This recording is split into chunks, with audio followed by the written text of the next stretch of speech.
Shalom, j'espère que vous allez bien. Alors moi ça va. Aujourd'hui, on va aborder un sujet qui détruit des personnes dans le secret. Amen. Et les personnes souffrent. Elles ne savent pas comment s'en sortir. Amen. C'est le thème de la masturbation, sinon le péché de la masturbation. Amen. Un péché qui détruit des personnes dans le secret. Et ces personnes-là souffrent. Même dans le mariage, elles souffrent. Vous savez, la masturbation, c'est juste une convoitise ou une stimulation sexuelle due au regard des images pornographiques ou des films pornographiques. Amen. Et la masturbation, c'est le fait de coucher avec sa main. Dans le monde, les gens ont tendance à dire c'est mieux de se masturber que de coucher avec une femme. Je veux pas gaspiller mon argent, j'aime mieux j'ai frappé mon aoko.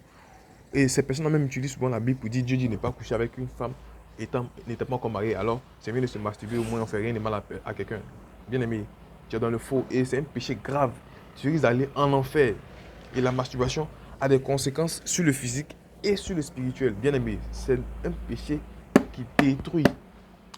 Si tu es habitué à te masturber, ça va te suivre, même dans le mariage, ça va te suivre. Parce que une fois que tu n'es pas satisfait dans le mariage, la finalité, sinon la solution, ça sera quoi? Ça sera de te masturber juste pour avoir le plaisir. Tu vois, c'est pas bien. C'est pas bien. Ça te détruit au fur et à mesure. Ça te détruit à petit feu. Amen. Les conséquences sont multiples. Il y a les conséquences sur le physique et les conséquences au niveau spirituel. Au niveau physique, pour les hommes, il y a ce qu'on va appeler l'impuissance sexuelle. Vous voyez souvent les hommes souffrent d'impuissance sexuelle, d'éjaculation précoce, et ils ne savent pas. Qu'est-ce qui se passe? Mais si tu te masturbes, ne sois pas surpris que tu seras habitué juste à prendre des Viagra, comme on le dit, des médicaments juste pour tenir. Une fois marié, bien sûr. Il y a la faiblesse sexuelle, comme je l'ai dit, l'impuissance sexuelle et une déformation. En te masturbant, ça te déforme toi-même. Ça déforme ton physique. Amen. Et une des conséquences vraiment qui détruit même dans le mariage, c'est la frigidité. Au niveau des femmes, c'est le manque d'orgasme, excusez-moi. C'est-à-dire quand elle a les rapports avec son mari, elle ne ressent rien. Vous voyez, c'est très, très, très, très, très grave. Amen. Et les conséquences au niveau spirituel, on a la séparation d'avec Dieu. Vous savez, notre Dieu est un Dieu saint. Et la Bible dit, ses oreilles ne sont pas trop dures, ni sa main trop courte pour nous secourir.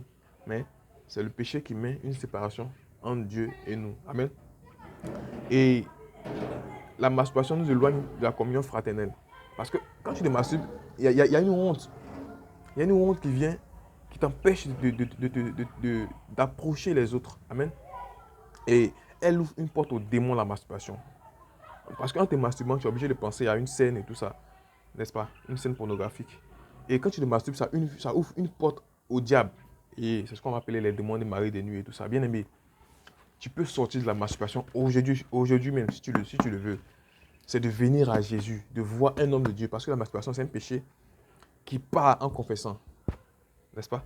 Alors, viens voir un homme de Dieu. Viens à Jésus, viens voir un homme de Dieu qui va t'aider à quitter la masturbation. Sinon, si tu meurs dans cet état, c'est direct l'enfer. Amen.